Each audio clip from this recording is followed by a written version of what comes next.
So, why'd you leave that day? Well, it wasn't her. Well, not all her anyway. Every day was just the same. I'd wake up, have a shower, brush my teeth, go downstairs, put the kettle on, and then I'd sit there and think, what are you doing? Then I'd go to work and sit in a dingy office where work would pile up, and again I would spend my time sitting there thinking, what are you doing? And coming home wasn't exactly the highlight of my day. She'd be on the phone to someone, probably a glass of wine in hand, and I'm not saying there's anything wrong with a drink after work, but it was more often than not. You know, it got to be a lot. She was more connected to everyone than me. You know, I understand we're different places in our lives, differing views, different wants and needs to what's right in front of us. It made me think, fuck, I can't do this anymore. We weren't there for each other, the way you should be when you're in love. And how are you supposed to be when you're in love? I'm sure it's different for everyone. But I know you're not supposed to be in bed at the end of the whole day, just the two of you. And you just want it to be the next day. Why do you think he left that day? He needed to. I don't think our lives were working as one anymore. He'd get up, get ready for work, and I'd stay in bed. The mornings were never my thing anyway, but I started pretending not to be awake yet, until that bathroom door shut anyway. I'd get up and get on with my morning routine, but first I'd pick up the towel he left on the floor.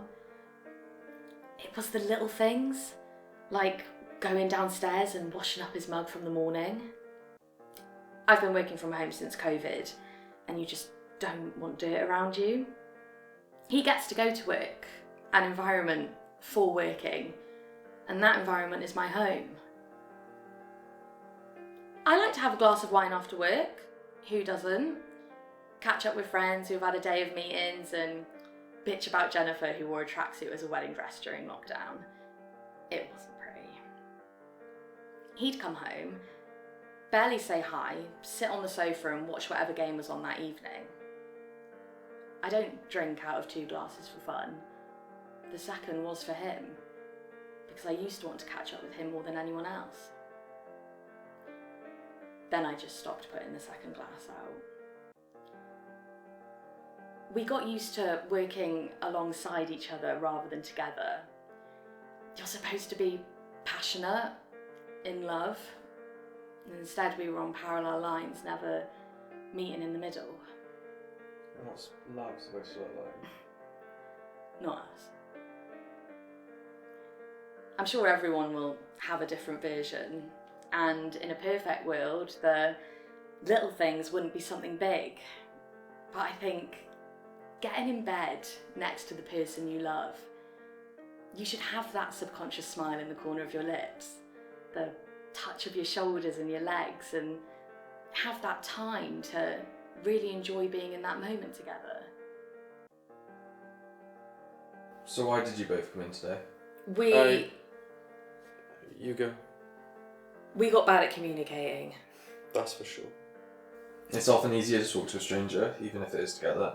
I can see you both growing together, and I think you have the ability to go from here and understand yourselves and the relationship better. Whether that understanding brings you closer or brings you closure, that's up to you.